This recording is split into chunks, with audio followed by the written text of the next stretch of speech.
शेख रशीद ने Panama case में दलाल देते हुए कहा, सुप्रीम कोर्ट में मुल्क को मजदूर तबके ने नुकसान नहीं पहुंचाया बल्कि ताकतवर लोगों ने ही मुल्क की जड़ें काटी हैं। उन्होंने कहा कि इजरायली वजीर आजम ने चंद तहाइफ का लिए पुलिस ने उनके घर पर छापा मारा और इजरायली वजीर आजम को तहाइफ डिक्लेयर न करने पर हजीमत का सामना करना पड़ा और हमारे यहाँ गंगा उल्टी बह रही है।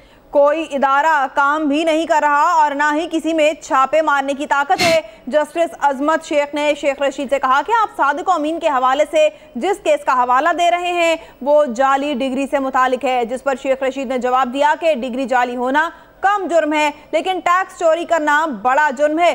जस्टिस आसिफ सईद खोसा ने कहा कि सादिक अमीन का इशू इस अदालत में मुख्तलिफ मुकदमात में आया, कुछ मुकदमात में शहादतें रिकॉर्ड हुई। उन्होंने ये भी कहा कि यह केस बाकी मुकदमात से मुख्तलिफ है। शेख रशीद ने अदालत से यह भी कहा कि वजीर आजम को अदालत में तलब किया जाए और सुप्रीम कोर्ट ही अवाम की आखिरी उम्मीद है। आपको बताएं कि शेख रशीद ने पैनामा केस में वजीर आजम की तलबी की दरखास्त के बाद दलाइल मुकम्मल करते हुए मजीद कहा कि अगर पैनामा केस में मनी ट्रेल बता दी जाए तो केस ही खत्म हो जाता है, असल मसला ही गलत बयानी का है। बड़े लोगों की औलाद मुल्क की तबाही का बायस बनती है। जस्टिस खोसा ने कहा कि बड़े छोटे की बात ना करें, हमारी नजर में सब बराबर हैं। शेख रशीद ने कहा कि यह फैसला अदालत को करना है कि झूठ को दिल को बुरा कहना है या ताकत से कुचलना है। जस्टिस आसिफ खोसा ने रिमार्क्स दिए कि सियासी मुखालिफिन तकसीम हो तो इंसाफ वही लगता है जो हक में हो, मर्जी का फैसला ना आए तो यह बेइंसाफी लगती है। शेख रशीद के दलाइल मुकम्मल होने के बाद जमात इस्लामी के वकील तौफीक आसिफ ने दलाइल अब शुरू कर दिए हैं। अब से कुछ देर पहले शेख रशीद अपने दलाइल मुकम्मल कर रहे थे, इससे पहले नईम बुखारी ने अपने दलाइल मुकम्मल किए हैं। इस वक्त जमात इस्लामी के वकील तौफीक आसिफ ने अपने दलाइल शुरू कर दिए हैं।